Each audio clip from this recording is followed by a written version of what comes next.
infiltrate computers of organizations involved in administering elections, including state boards of election, secretaries of state, and companies that supply software used to administer elections. According to the allegations in the indictment, the defendants worked for 2 units of the main intelligence directorate of the Russian General Staff, known as the GRU. The units engaged in active cyber operations to interfere in the 2016 presidential election.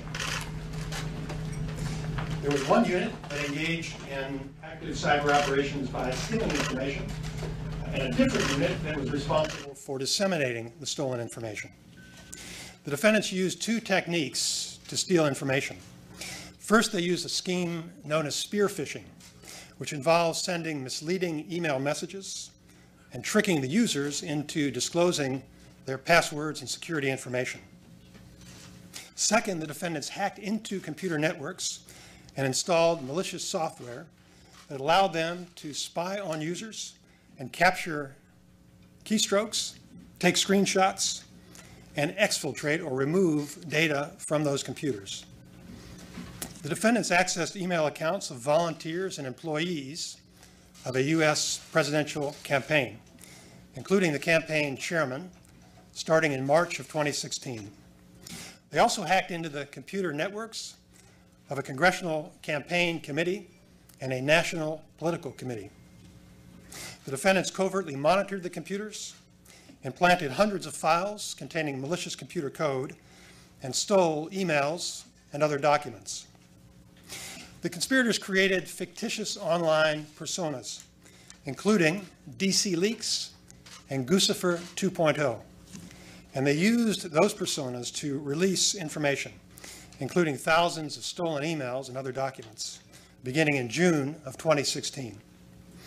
The defendants falsely claimed that DC Leaks was a group of American hackers and that Guccifer 2.0 was a lone Romanian hacker.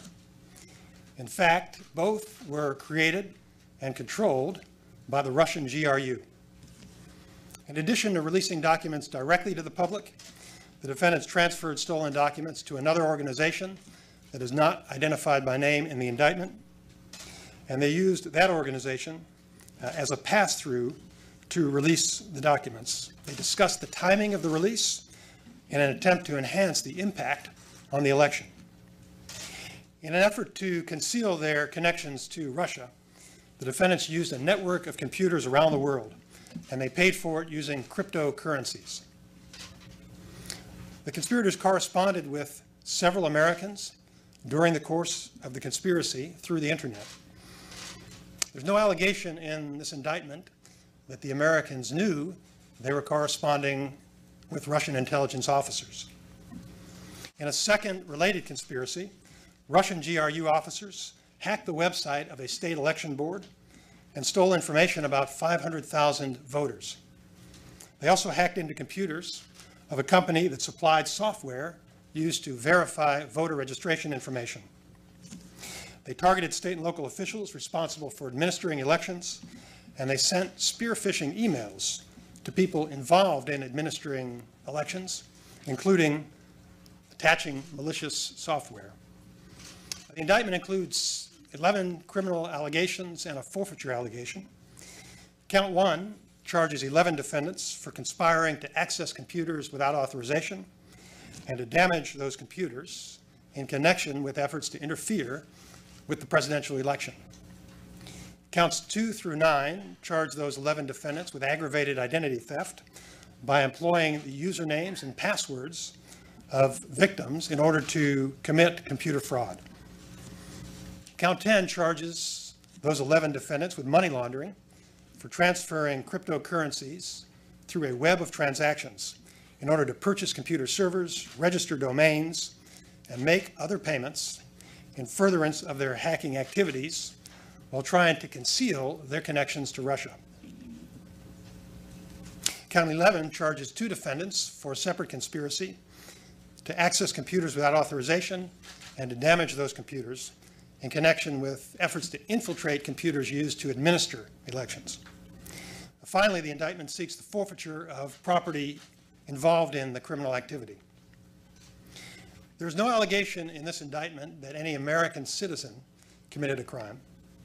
There's no allegation that the conspiracy changed the vote count or affected any election result.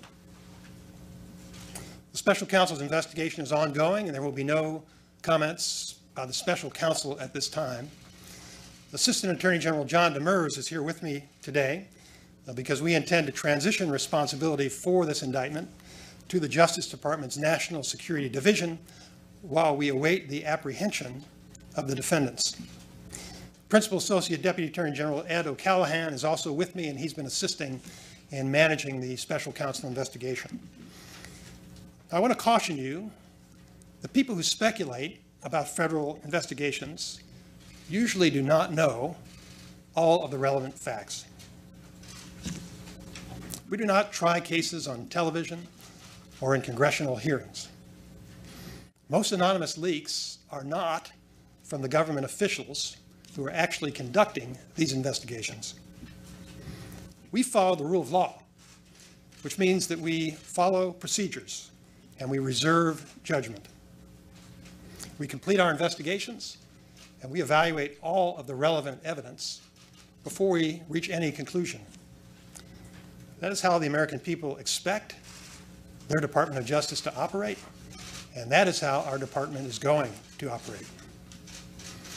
In our justice system, everyone who's charged with a crime is presumed innocent unless and until proven guilty. It should go without saying, the people who are not charged with a crime also are presumed innocent. The indictment was returned today because prosecutors determined that the evidence was sufficient to present these allegations to a federal grand jury. Our analysis is based solely on the facts, the law, and Department of Justice policies. I briefed President Trump about these allegations earlier this week. The President is fully aware of the Department's actions today. On my remarks, I have not identified the victims.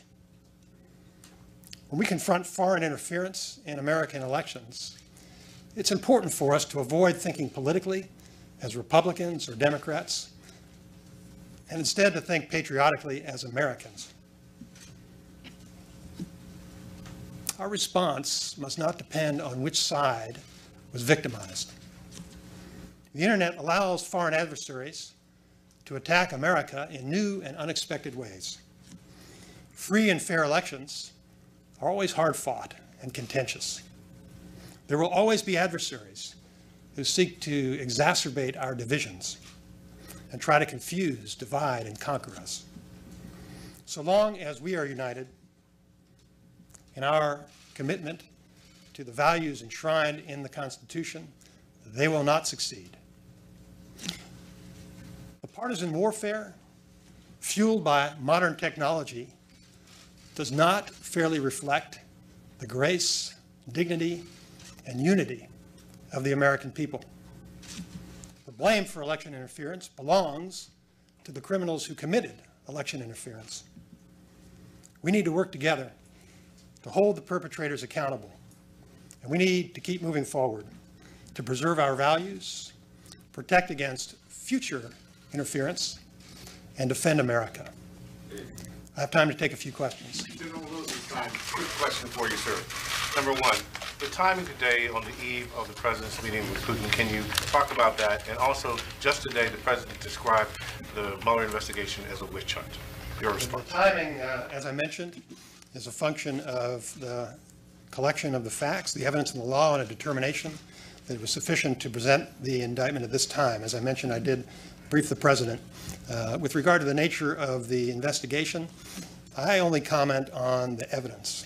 The evidence that is reflected in our indictments and in our charges represents a determination by prosecutors and agents without regard to politics that we believe the evidence is sufficient to justify the charges. Harry, comment. Yes, Deputy Attorney General, I know you've talked about the fact that, in your view, the evidence doesn't show any votes were changed as a result of this hacking. But you did say that a company used as a pass-through coordinated with these defendants to enhance the timing of the release and the impact on the election. Can you talk a little bit about what the evidence you have shows in that respect? So what I've talked about today is what is alleged in the indictment. We know that, according to the allegations in the indictment, the goal of the conspirators was to have an impact in the election. What impact they may have had, or what their motivation may have been independently of what's required to prove this offense, is a matter of speculation. That's not our responsibility. What I said is there's no allegation in the indictment about it, and that's not our charge. In terms of the state election information, you said about 500,000 voters information was collected. Is there any evidence that what the Russians did with that information? And is there any evidence of other states being successfully penetrated by the Russians? I think that it's important for you to understand what I've told you are the allegations that are included in the indictment. The FBI and other intelligence community agencies are working constantly to defend against cyber attacks in the United States. This case is just about one particular effort that was made during the 2016 election. The efforts of our department, of the Department of Homeland Security, of other federal agencies, and of all of the state election boards throughout the country are ongoing. And those efforts preceded this indictment, and they're going to post-date this indictment. So we have continued to share any relevant intelligence with all of our partners. It would take a longer time to talk about this, but there is a concerted and organized effort by the federal government to make sure that we do deter and prevent any sort of cyber attacks on our elections, and that we harden our election systems to prevent against any kind of intrusions. We'll take last question from Ben. Yeah, Deputy Attorney General, you mentioned that you briefed President Trump on this earlier this week. Did he indicate his support for this action, and what was his reaction? I'll allow the President to speak for himself. Obviously, it was important for the President to know what information we've uncovered, because he's got to make very important decisions for the country. So he needs to understand what evidence we have of foreign election interference. Thank you very much.